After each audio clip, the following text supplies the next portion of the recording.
So, let us move on to the fact that we have a new Prime Minister. We do. Mrs. May.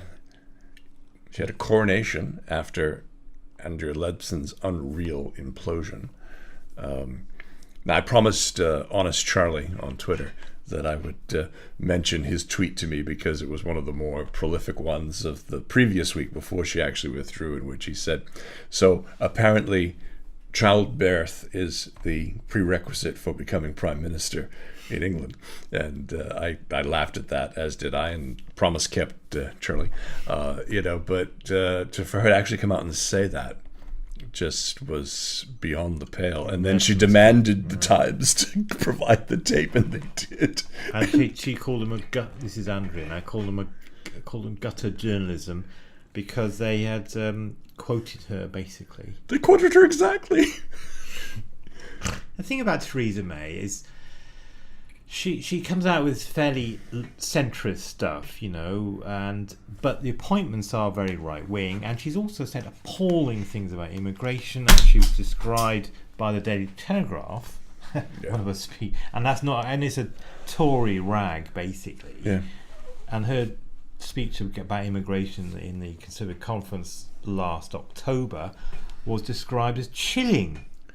It's coming to something, it seems to me, when Theresa May is seen as preferable to Andrew Leadsom.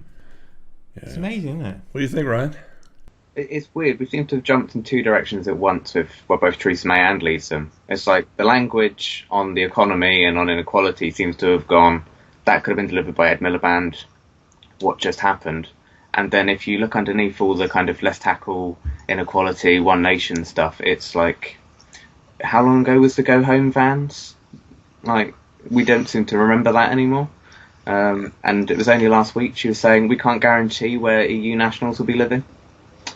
Yeah, I found her speech to be stunning, where she actually stood in front of Number 10 and she sounded like the candidate and the Prime Minister for every man and every family.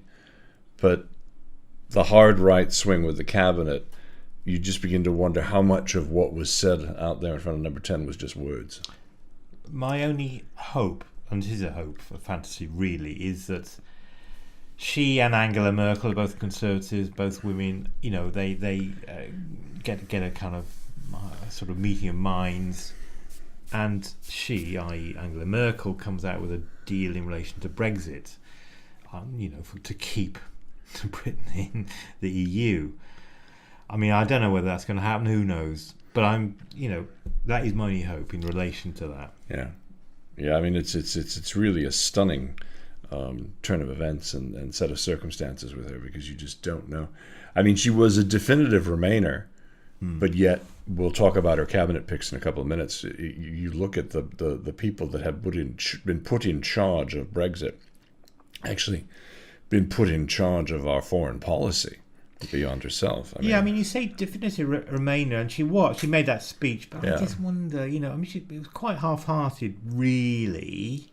Yeah. She was a Remainer, but she wasn't at the forefront of the Remain campaign. And a quiet Remainer, really, wasn't she? Like she said, she was quite a quiet Remainer, kind of head a bit. Yeah. She.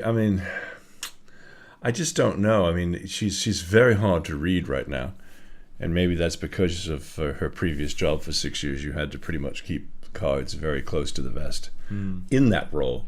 Home Secretary. Yeah. It's a fair, it is an awful job, Home Secretary, because you always get it in the neck whenever there are any problems, and there are always problems. A release of a murderer, rapist, or something. And she did, in fairness, take on the police, which I think is a good thing, and they hate her, and I think that's probably a good thing. But you just don't know, do you? She said, as I say, she said ridiculous things about immigration. She said, for example, I think there's no economic benefit to immigration, and that's just flat, plain wrong. All research says there's a huge benefit. Wages are slightly depressed in certain areas, but there's a huge economic benefit. And she's not a stupid woman. She went to Oxford and stuff. So she must know that's wrong.